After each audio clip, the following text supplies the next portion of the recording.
We interrupt this program to bring you an important Wayfair message. Wayfair's got style tips for every home. This is Styles McKenzie helping you make those rooms sing. Today's style tip. When it comes to making a statement, treat bold patterns like neutrals. Go wild, like an untamed animal print area rug under a rustic farmhouse table from Wayfair.com. Arr, fierce. This has been your Wayfair style tip to keep those interiors superior. Wayfair, every style, every home.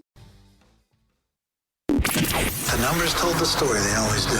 It's one of those idiots who believe in analytics. This is a numbers game with Gil Alexander on VSiN. Good Tuesday morning to you. It is a numbers game at VSiN, the sports betting network, VSiN.com, Game Plus, iHeartRadio, YouTube TV, and of course, SiriusXM channel 158. It's Gil Alexander. Alongside Kelley Bydlon, everybody. Who's alongside you? Are you alongside me or am I alongside you? It's a good question. I don't know. We're alongside. Or if I'm alongside you, nobody's alongside me then. Nobody's Nobody's dares over there. be on your left side. Good morning to you all. What's up, party people? Good show today. Mark Borchard on baseball. Jake Hahn on the NHL playoffs. The second round of which began last night in Toronto with the Leafs holding on for victory. We'll talk to Jake about that in the games tonight and beyond. Drew Dinsick, who now joins us hour number 2 instead of hour number 1 on the show these days. He will talk NBA playoffs with us, of course, as well as anything he has in tennis as they begin in Rome now, the final clay court tournament before the French Open. Drew will join us. What an NBA night. We will get to this momentarily. Paul Carr on the Champions League. Little midweek soccer action with Paul Carr coming up as well. We must begin, Kelley, with the National Basketball Association. And I just want to say I am glad that at the end of the show yesterday, I stopped it down and said I was uncomfortable with the one-way favorite traffic that we got yesterday on the show. Mm-hmm. Because, oh my God, the conference semifinals, 3 straight games now to begin, starting with Indiana 2 days ago. But then last night with both the Knicks and the Nuggets, all 3 dogs not only cover, but all 3 dogs win game 1s outright. Unbelievable. And we have to start. Let's start with the second one last night, Kelley, where the Nuggets beat the Oklahoma City Thunder 121 to 119 in a game where they hadn't had the lead prior to that final score since it was 24-22. That was the previous time they had the lead in this game. If you missed it, if you were trapped under a heavy object, let me just give you the real brief cliff notes on this. Denver led by 8 in the first quarter. That was erased really quickly. OKC would lead after the first quarter by a point. Then the Thunder would lead by as many as 14 during the second quarter. They ended up with a 10-point margin of the 10-point margin going into the locker room. 60-50 did OKC. Then Denver, it was kind of this back and forth thing. Denver got within 7 in the third quarter. OKC would push it back up to 14, 82-68. Then Denver would knock it down to 5 with 3:29 left in the period, and that would be the margin heading into the final quarter, 90-85 Thunder. But then OKC would kick it back up to a double-digit lead. Remember, the spread here in this game got all the way up to 10.5. It wasn't that 24 hours ago, but it did tick up to 10.5. So it was 113-102 Oklahoma City with 4:31 left in the game. And Kelley, Bydlon, that's when the shenanigans began. Yeah. Denver goes on a 12-2 run to cut it to 115-114. Jokic, the greatest player on earth, hits a 3 from the top of the key to cut it to 115-114. Then Denver gets the ball with a chance to take the lead with 46 seconds left. But a missed Westbrook 3 try, then a Gordon miss. Caruso gets the board. SGA fouled with 14 seconds left. He hits both free throws. OKC up 117-114. And here, ladies and gentlemen, is where the coaching malpractice began for Mark Dagnall. Jokic, now keep in mind here, 14 seconds left, OKC up 117-114. OKC always employs the foul when up 3 strategy. I have read numerous articles this morning. I watched Inside the NBA last night. It is amazing how many people do not get what the problem was. These articles say, fouling up 3 backfired on him. No, it's not that simple. That's not what happened. Charles Barkley still doesn't get it, what went down. I'll tell you who did get it in the end. Kenny Smith got it, And the play-by-play announcer, Ian Eagle, did a great job during the broadcast. He got this. The problem was that OKC tactically messed up the thing by fouling too soon twice in a row. Yeah. So 14 seconds left. OKC's up 117 to 114. Jokic is immediately fouled. And when I say immediately, I mean with 12.9 seconds left. He's immediately fouled. He hits 2 free throws. It's 117, 116. So, of course, not of course, but SGA breaks free to the hoop immediately, 119, 116. Literally, like within a second, he breaks free to the hoop. So it's a 3-point game again. So Denver, same situation. They're down 3. OKC wants to do the foul up 3 thing, but they foul Gordon in the backcourt with 10.7 seconds left. Literally, barely any time is going off the clock here. Gordon hits both free throws. It's 119 to 118. Holmgren then fouled with 9.8 left because Denver's got to get the ball back. And Holmgren misses not 1, but 2 free throws. Brown with the rebound. He pushes it up to Gordon from 3. Good with 2.8 seconds left. Desperation heave by OKC. Nowhere near it. Nuggets steal it in Oklahoma City, 121-119. And again, it is amazing to me, Kelley, that you watch inside the NBA after this, just to use Barkley as one example. And Barkley's whole thing is, well, I mean, if he makes both free throws, if Holmgren makes both free throws, I don't think there's anything wrong with that. No. If you keep fouling so quickly, and when I say so quickly, with 1 second or 1 second and change on consecutive possessions, what you are in essence doing is creating more tests for yourself to have to continue to hit 2 free throws. Right. Eventually, now I know Holmgren missed both, but eventually you're going to miss 1. Holmgren happened to miss 2. Which equates and means more opportunity for the other team. And the game still has enough time left in it for them to advance the ball. If you just take off a few seconds each time, and let's say then he misses the 2 free throws, it's probably a desperation heave by Denver also. They just completely botched the way they did it. And the fact that you read articles this morning, the big fouling up 3 backfired on them. No, it's how they did it. I think the thing for me, actually, that was one of the first times last night where I was very much... Because you and I are pretty pro foul when you're up 3, right? Absolutely. Last night was the first time where I was like, hey, time score situation, right? We talk about this all the time. Time score situation and when to employ that. The first foul, while it was quick, I was okay with, Gil. I was like, okay, we're going to go to foul up 3. That was really quick, but you know what? Jokic was very aware about what was about to go on. He was going to try to get a shot up anyways. All right, fine. But then Jokic is on the bench. And you foul Aaron Gordon in the backcourt like you're talking about. And I was very much like, okay, just let this play out. Let this play out. You're up 3. There's 10 seconds left on the clock. They got to take it the length of the court. They got no timeouts. I was okay with letting it play out at that point. I was shocked they went and fouled him that quickly. To your point, even if you wanted to still foul, you could have run 4 more seconds off the clock, letting them get up. Even if you wanted to still foul. At that point, I was for them letting it go. Well, I wasn't, but I understand your point. But I wasn't. But I still believe you let a few seconds run off, and then you felt like you always do. I'll tell you who else. And I was ready to give him Coach of the Year if they won 70 games. I'll tell you who took a while to get it after the game last night. The initial questions to Mark Dagnall after that game. Would you have it back? Would you do it? Well, and then finally, after like a paragraph, he finally conceded maybe we did it too quickly. I was like, boy, that took a while for you to get there. Yeah. I mean, especially when that was involving veteran players too. I was a little surprised, but I'll tell you though, man, that was. I had against the spread.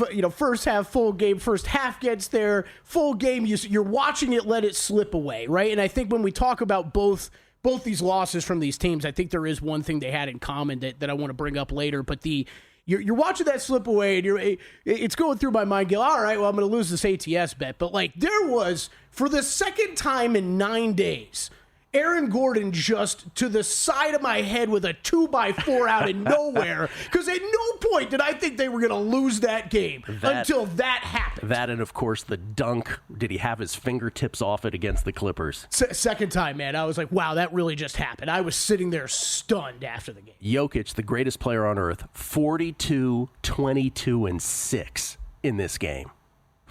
So Still got his fastball, you think? Yeah. 42, 22, and 6. Gordon, the aforementioned Aaron Gordon, 22 and 14, including the game winner. Murray, 21. Westbrook, 18. SGA, 33, 10, and 8 in defeat. The Nuggets committed 18 turnovers in this game to OKC's 9, but a 63 to 43 rebounding advantage helped to offset that a bit. Ding, ding, ding. I mean, Gil, I hate myself because I mentioned on the show Nuggets, 5-1. That seemed too high. Did I pull the trigger on it? I did not. But you know what I did this morning? I did. Nuggets up a game. I took them at plus. Let me get the number right. Plus 267. I took them up a game. By the way, I also took a adjusted series price in another series, which we'll get to after the break. But I took the Nuggets plus 267. I just, the cliche of Rudy Tomjanovich. Never underestimate the heart of a champion. Look, I think this is going to be a long series. I don't think anybody's blowing anybody out here. But I just think you give me plus money on the Nuggets. And this is what we said yesterday, though. The advice that Carl gave was sound, right? Hey, if you like the dogs, maybe you wait a game. But I kept saying after every time, I'm like, or the train leaves the station. Yeah, no, you were dead right on that. And the train has kind of left the station on all three of these, but not exactly. Not exactly. And so I still think, I'm not going to let it leave anymore. Let's put it that way. So I grabbed Denver in this one, and I'll mention the other one. Well, I'll say right now. I grabbed Indiana. Indiana plays tonight. I grabbed Indiana plus the points tonight against the Cavs in Game 2. I grabbed them for the series. The adjusted series price on the Pacers at plus 191. Them up a game as well. The Pacers, this is the deal with this series. Evan Mobley and DeAndre Hunter, both questionable for the Cavs tonight. Mobley with the ankle injury. Hunter dislocated his right thumb, both considered questionable. And Darius Garland still remains questionable, right? Risk of missing a fourth straight game with a toe injury. And we learned yesterday that Atkinson considers questionable and doubtful the same thing. Yes. So I have no idea what this means tonight, Gil. How is this still 9 tonight? Listen, I get how it's still because Cleveland's the number 1 seed, but this is, again, if you pull yourself away from regular season too close to the sun, how's this 9? Coming back, the Knicks and the Celtics next. We interrupt this program to bring you an important Wayfair message. Wayfair's got style tips for every home. This is Nicole Byer, helping you make those rooms flyer. Today's style tip: when it comes to making a statement, treat bold patterns like neutrals. Go wild! Like an untamed animal print area rug under a rustic farmhouse table from Wayfair.com. Ooh, fierce! This has been your Wayfair style tip to keep those interiors superior. Wayfair, every style, every home.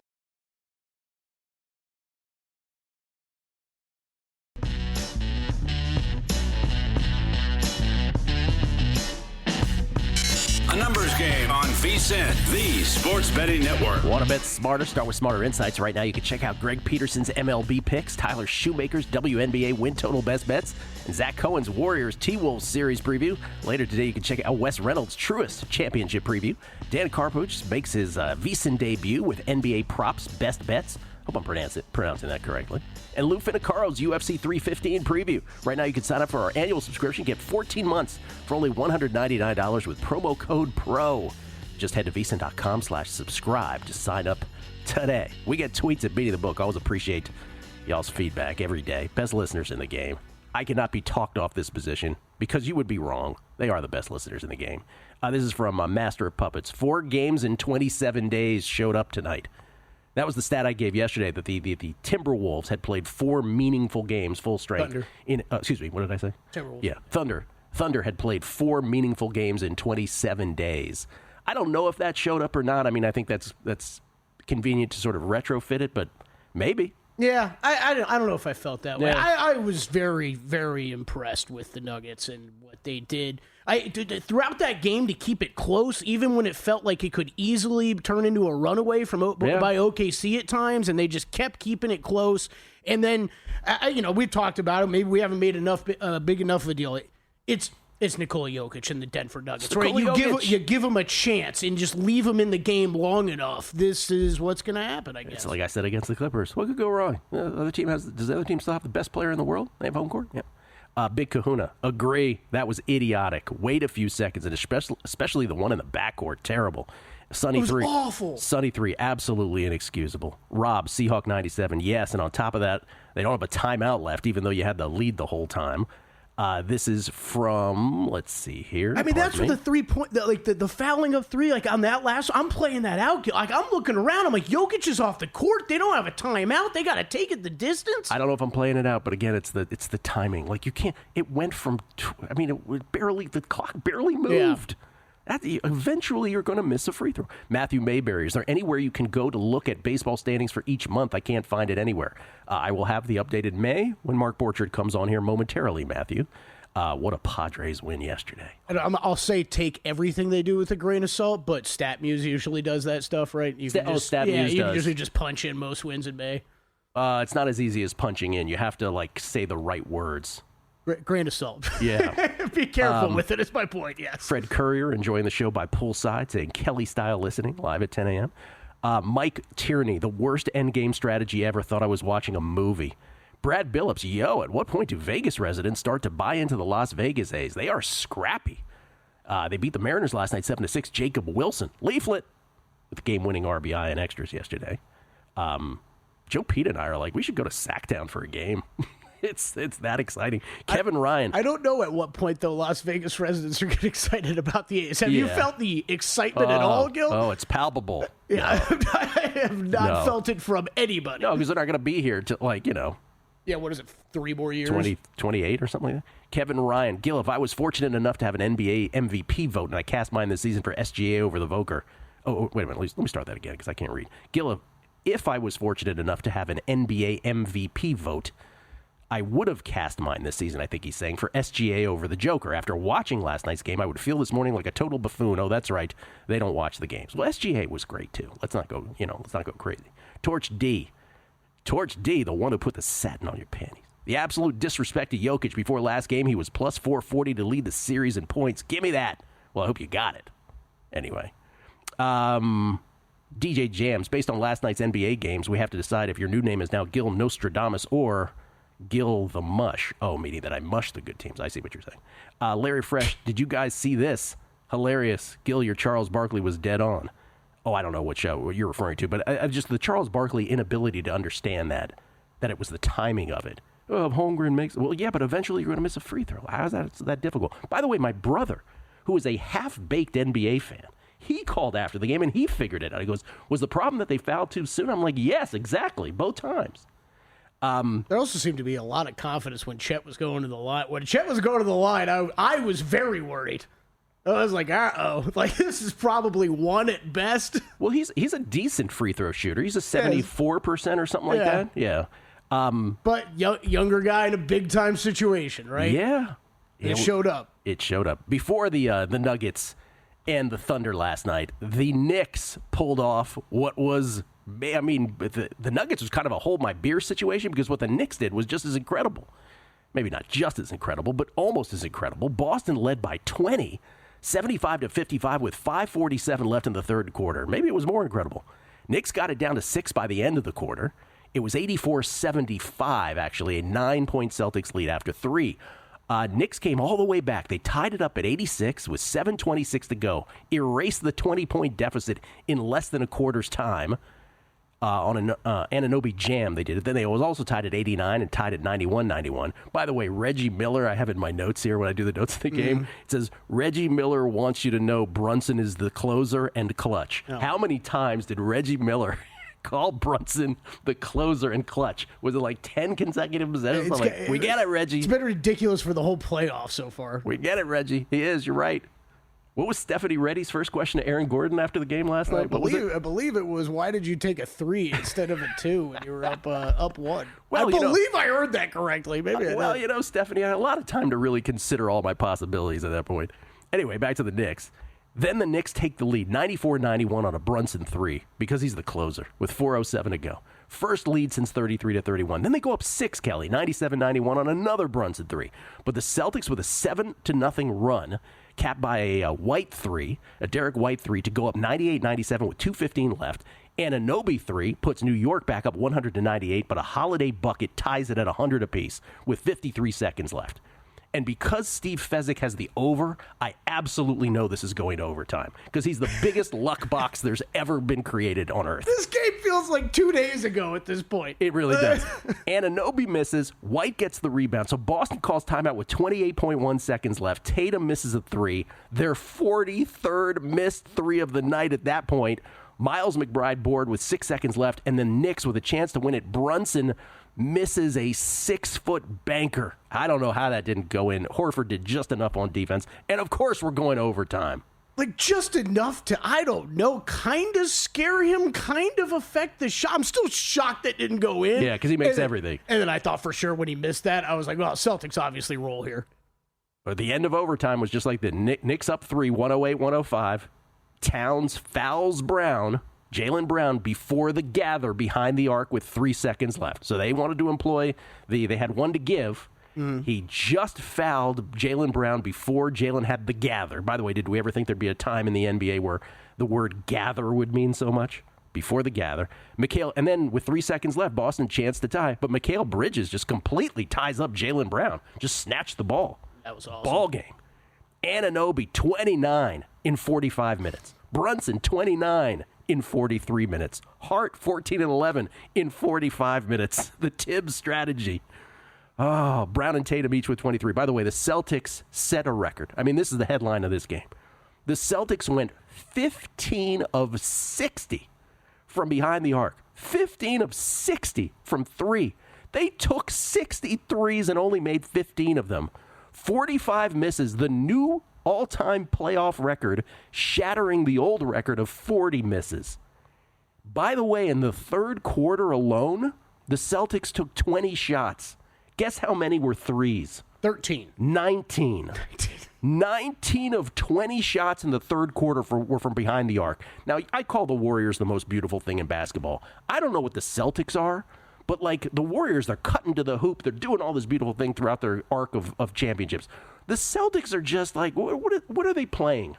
And when they hit, they win. When they don't, they don't. It's like, all right, great. It's what it's been for 3-4 years now. That's been their thing. Just the one that's it's so frustrating because I think, as we sit here this morning, Gil, the results of these games, like this one, is so much less surprising because the Celtics, it feels like, do this. They have this type of game once in every big series, at least once, where it's okay. They're just trying to play the numbers game. The numbers game went against them. They had plenty of open looks from 3. A lot of them didn't go down.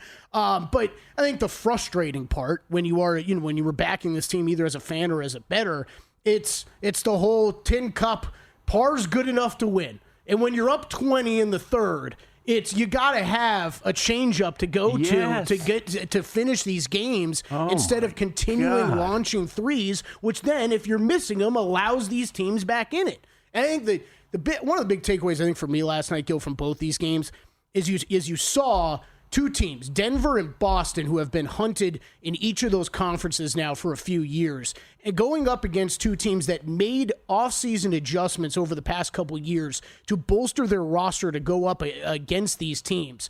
And you saw it work a little bit on one side. OG Anunoby had a big game. Mikal Bridges coming up big in the clutch. Those two guys were added to this roster to take away these wing players on Boston. And on the other side, OKC, you added bigs to handle Jokic. You got out-rebounded by 20, man. You still got a problem.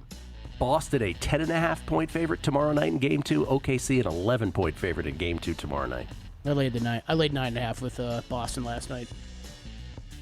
Numbers game. I took Indiana and I took Denver on the adjusted series prices. I did not take the Knicks because of all those minutes. Tibbs has those guys logging. Just couldn't do it.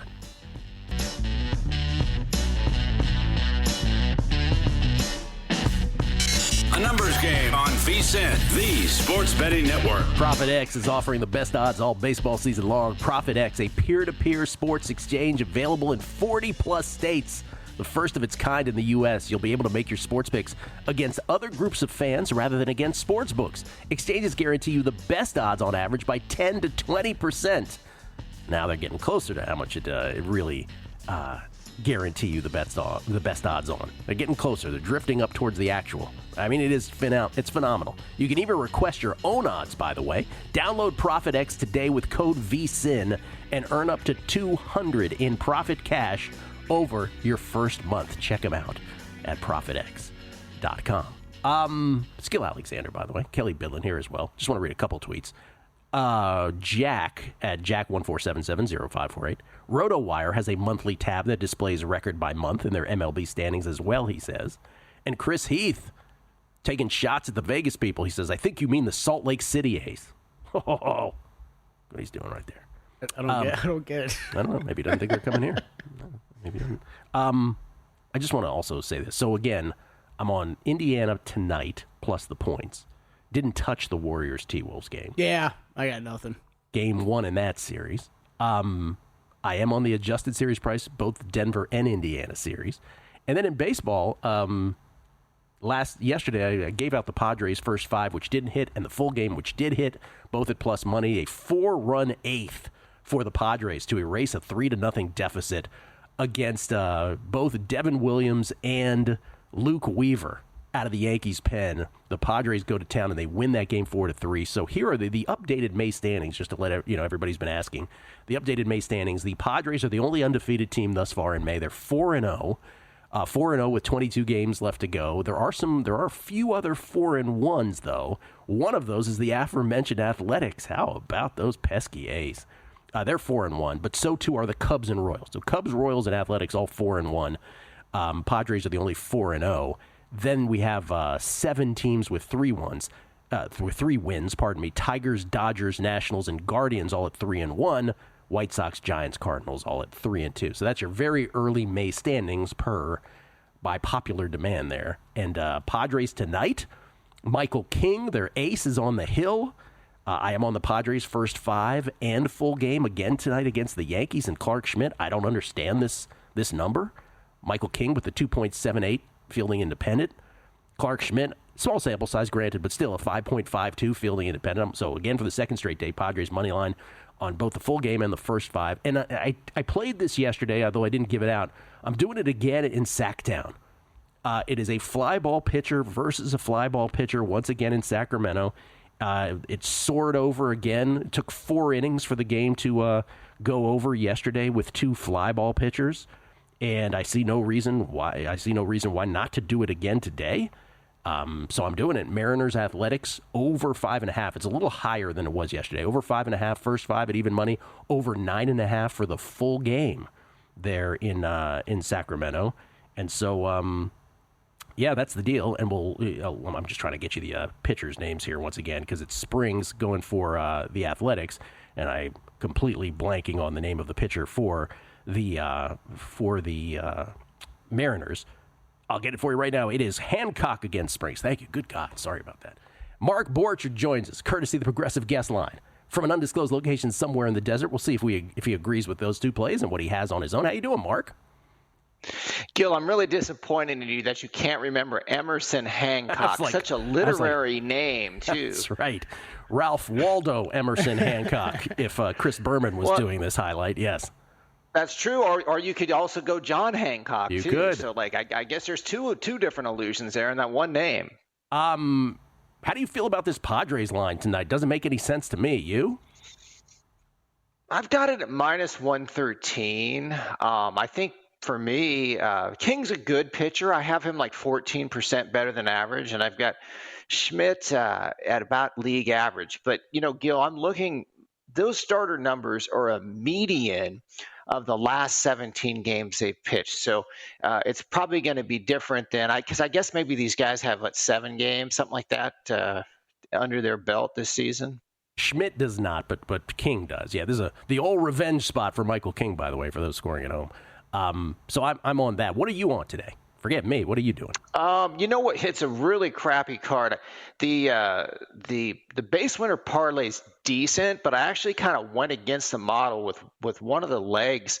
I've got the base winner parlay is Philly and Atlanta, and you risk 1 to risk 1.71.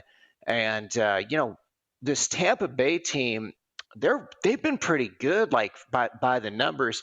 You look at their expected win percentage, and it's up there. It's like 20.4 and 13.6. I don't think that they're as good as they've played, and that's, that goes down to sample size. And I think it's just a little bit too early in the season to kind of use a month of sample to define a team. But both these pitchers are similar. You got Wheeler with 96 percentile stuff plus. You've got Rasmussen 98 percentile stuff plus, and it kind of translates over to the K percentage, at least last 17 medium for both guys. You got Wheeler at 32.4%. That's in the upper 3 percentile of baseball, Gil. And then you've got Rasmussen 25.4%, 82 percentile. And there's nothing to really be ashamed of as far as that goes. I think the main difference for me is this long-term offensive projection. I've got the Phillies 7th in baseball versus a Tampa Bay team that I guess controversially to some maybe would be 23rd in baseball. So for me, the price of this game should be minus 200. It's in the market at minus 120. And then the Braves, I'm just going to go with a horse here, another to 12 ranked base winner number for sale. And I've got it priced at minus 193, and it's in the market at worse than that. But, sometimes you got to play against the damn model, Gil. I don't do it often, but when I do, hopefully it wins. Phillies Braves, the base winner parlay of the day. How much does that pay average wise? It's like plus 171. Plus 171 from base winner. By the way, the other thing I didn't mention about the Padres and the Yankees, I said yesterday that they were going to activate Jackson Merrill, the Padres, last year's NL Rookie of the Year runner-up. They did not, but he is activated for tonight. That is official. So they get Jackson Merrill back in the lineup. They will get Cronenworth back scheduled for Friday. So full strength coming offensively beginning tonight with Merrill for the Padres. Do you have a straight bet for us, sir? I've got two. I don't know if they're straight. They're run line bets. Okay. And I'm going to get the odds that I don't think I've bet on this team for 2 years, but the White Sox plus 1.5 minus 110. Then the other play, the Rockies plus 1.5 minus 104. And I just think that that's too high of a price for Detroit in Colorado with Jackson Jobe pitching, who I've got as probably one of the bottom 10 pitchers based on the advanced metrics. And then looking at the White Sox Royals matchup, to me, Burke and Lugo, the way I rate the pitchers, are about the same. And this Kansas City bullpen is bottom 10. Of course, the White Sox is my worst bullpen still. And then you got the Royals at 20th offensively. I just think that minus 205 where they're in the market's a little high. I've got it priced on the money line. Kansas City should be favored, but like minus 150. So I played both those teams, and I don't know if this is like a first in the last 3 years playing Colorado and the White Sox on the same day, Gil. Wow. White Sox and Rockies both on the run line from Mark Borchard. Did I hear that correctly? Wow. And both of them, by the way, if you're wondering, do they both suck on the run line? Obviously, they stink in real life. The answer is Colorado, yes. They also stink on the run line. That makes sense because they play games at Coors. The scoring is going to be more volatile. The White Sox actually kind of a break-even proposition, just a tick below zero on the run line this year. Before you go, I just want to ask you this question. This is actually not my question. Kelley and I got this from Michael Montesano, who is a regular guest on this show. He does college basketball with us. He does football. He does basketball. He loves doing awards. But he knows that you're an Arizona Diamondbacks guy. You're a backer of the Arizona Diamondbacks in terms of being bullish on them this year. Ketel Marte, he had a hammy, pulled his hamstring on April the 4th, and he's been out since then.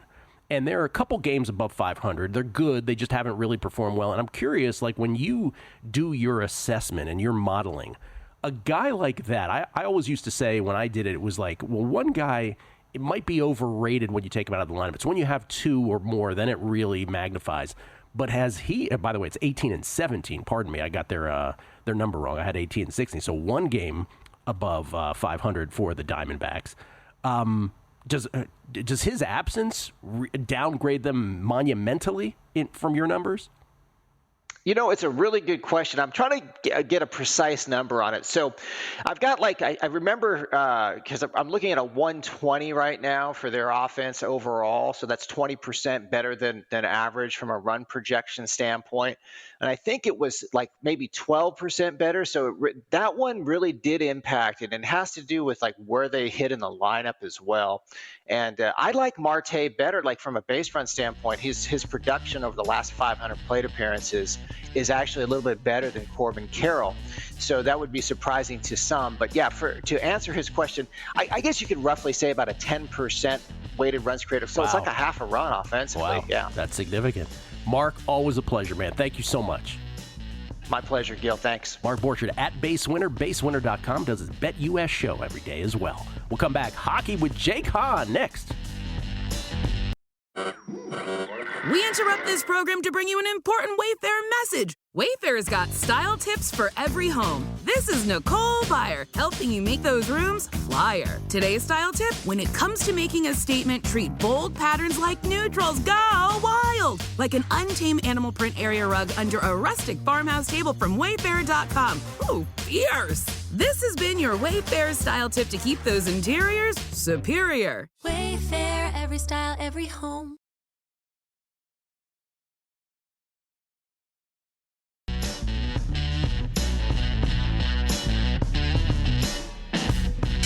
A numbers game on VSiN, the Sports Betting Network. Take your betting to a whole nother level. With First Bet, whether it's Santa Anita Gulfstream Park or the road to the Triple Crown, First Bet puts the action at your fingertips. Sign up now at firstbet.com. That's the number one, stbet.com. And use promo code VSiN200 to score a 20% rebate on all your wagers for the first 60 days up to $200. Don't miss out. Bet smarter today at firstbet.com. We get tweets at Beating the Book. Always appreciate it. This is from Matthew Mayberry checking in again. He goes, I have the A's first to 10 wins in May at 80-1 and the Tigers 12-1 for May. I literally cannot find one site that tracks monthly standings. It's driving me nuts, so thank you for the updates. Yeah, StatMuse, RotoWire, those are the two. Although they both require, I believe, a little finagling to get there. Oh, okay. So it's not super simple. But again, we'll have them here on a numbers game. If not daily, we'll have them, at least weekly. That's for sure. And then we'll get closer to daily as the month nears its end. Jim Campbell with the Celtics up 20 and New York having Cat, Bridges, and Hart in foul trouble. Why was their strategy not to drive the ball to the hoop? I'm saying, man, they will get an uncontested shot or they get the New York starters to foul out. Seems to make more sense than chucking up threes. Absolutely. And that's always it's the lasting criticism of Tatum and Brown, right? That's got to be part of the game. You got to be able to drive it to the rim, create contact. I mean, just again, par's good enough to win. Stop launching three after three and clank, clank, clank. Brutal. Missoula deserves a lot of criticism, and some people don't seem to want to give it to him. The problem is I don't really expect anything to change because they won a championship last year. What are they going to do? And what are they going to do? That's all they know how to play. That's all they know how to play. Yeah. Mike Rouse, can we get Mark's insight, Mark Borchard, into the prison cell windows he has in the background? Oh, I missed that. Did he have prison cell windows in the background? Borchard? I missed that. Oh, I don't know. I didn't catch that either. The numbers guys. Gilly, where's them tennis picks? I didn't have any. I thought I was, but they played about 10 to 15 matches. It was like 10 matches, non-qualies today in Rome, and I didn't like any of them from a betting perspective. So it's a full bore schedule of tennis beginning tomorrow, which means I will have tennis picks in the overnight tonight. Jack Olaquire. Gil, I'm with you on the Padres for May, but definitely passing on the hometown White Sox. Good luck to Mark Borchard with the White Sox tonight. Don't think I can go there either. Eric Biggio from Will Hill Caesars. Rooting hard for Mark's Rockies and White Sox today from his book's perspective. Those teams are always on our needs behind the counter. Just add the Marlins next time and we can have a trash team 3-teamer. That's great. You know what Eric told us yesterday, me and Fezzik? He told us that the Padres may most wins. And I did not bet at William Hill Caesars. I bet at Circa. But he said at William Hill Caesars, because of everybody who tailed on that bet, they are in for six figures if the Padres win most May. Wins. Wow. Okay. All right. They're stuck for six figures. So how about that? Sorry, Caesars. Numbers game. Just following suit. Let's go. Let's get it done. Not that we, wish the worst on you, Eric, but Just think that's an interesting stat. Let's talk some hockey. Jake Hahn joins us now, everybody. You can follow him on Twitter at jhahn4. That's the number 4, JHAHN 4, co-host of The Point and the Fantasy Hockey Show on Sirius XM NHL. How you doing, Jake? Doing great, guys. I should have worn my Padres hat for the occasion. Sometimes I do. I've been heavy on the Padres this year. I was on them last night, too. Great comeback against the New York Yankees, which as a Jays fan, I appreciate as well, even though I realistically know the Jays aren't going to catch the Yankees at any point. I still love seeing the Yankees lose in that rain-soaked game last night, guys. So loving all the baseball, the basketball last night as well. I know I'm here to talk some hockey, but second round, I got a little bit more time to maybe get in to some of these other sports, right? The winds down a little bit in hockey. So love those 2 NBA games last night as well. Well, hockey finally let basketball have one night where they took the shine with the most incredible games. Right. The second round of the NHL playoffs did begin yesterday. The Leafs hold on, and I do mean hold on, against the Florida Panthers. They win it 5-4. The Toronto netminder Anthony Stolarz left the game after an elbow to the head from Florida's Sam Bennett. That was not called, by the way. He was replaced by Joseph Wall. Uncalled elbow to the head at 7:20 of the second period that occurred toward the end of a Florida power play. Toronto was up 3-1 at the time on 2 goals by William Nylander and 1 by Morgan Riley. By the way, Toronto scored 33 seconds, and Nylander scored 33 seconds into this game. It ended up being 4-1 Toronto. Wall was in the game, now in net, and they held on 5-4. Matthew Nyes with a score with 6 minutes left for Toronto kept Florida at bay. My question to you, Jake, is Toronto's got the series lead. Felica actually texted this while this was going on last night. And I looked at Wall's stats. Wall's stats in goal are not really that bad, but man, did he look in over his head last night, didn't he? Really tough spot for him to come in that game, Gil. And I thought if you really break it down, I mean, the numbers, okay, 3 goals on 20 shots, not the greatest. But I thought Florida played their best hockey of that game when Wall was in net because the Leafs had a big lead. Teams tend to sit back, especially when you get up to a 3-goal lead, the way that the Leafs had. So you go into a bit of a defensive shell. And I thought for the first 40 minutes of that game, shockingly, Florida was very sleepy. Not to take anything away from what the Leafs were doing well. They kind of jumped them early. But I just thought, man, this doesn't look like the Panthers team that I'm used to watching, that I just watched beat Tampa Bay in 5 games. And they woke up in the third period. They were all over the Maple Leafs. And like I said, the Leafs kind of went into that defensive shell that teams tend to do with a big lead. So I thought Wall had to face the better version of the Panthers than Stolarz did before he went down. And I think the Leafs trust Joe Wall to win games. He's played playoff games for them in the past. There was a moment in this season, Gil, where I thought Joe Wall was going to be the starter game 1 of the postseason. And then Stolarz was just so good down the stretch. It really gave them no choice but to go with Anthony Stolarz. So being able to have a full warm up and knowing that you're going to start, I would totally trust Joe Wall to win games for the Maple Leafs. But ultimately, they're waiting and praying that Anthony Stolarz is healthy because he has just been so good for them the last few months. Yeah, ended up staying on the ice, then he vomited, and then so he had to leave the game. Crazy. So let's go through these one by one. So the adjusted series price on the Panthers Maple Leafs with the Leafs up 1-0. The Leafs now a slight favorite, -125. The Panthers +105. Is there a bet here?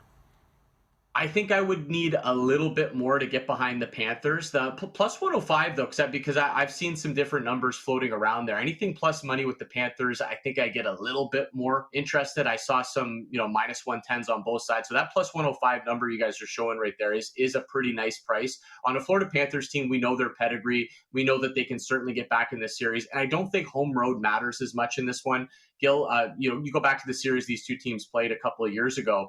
I think Florida had their most success in Toronto, and Toronto actually had their most success in Florida. So compared to maybe some other series that we're going to look at, I don't think home road matters as much here. I'm not backing the Florida Panthers at plus 105, but I certainly think they're going to have their moments in this series. All right, 2 game 1s tonight in the NHL. Caps, Hurricanes. Hurricanes without home ice, a -160 favorite in the series. Caps +140 on the comeback. We're in Washington tonight for game 1.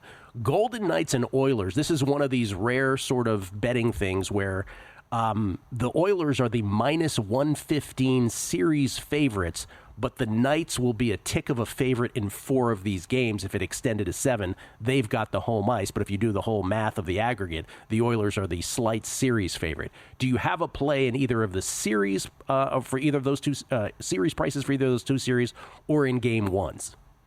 I do, and I don't think I've ever seen anything like this where we have 4 second-round series, Gil, and at least starting. Now, the Leafs are the favorites after the win last night, but before the series started, all 4 teams with home ice advantage are the underdogs in their series. It was just crazy, and honestly, some of them don't make a ton of sense to me.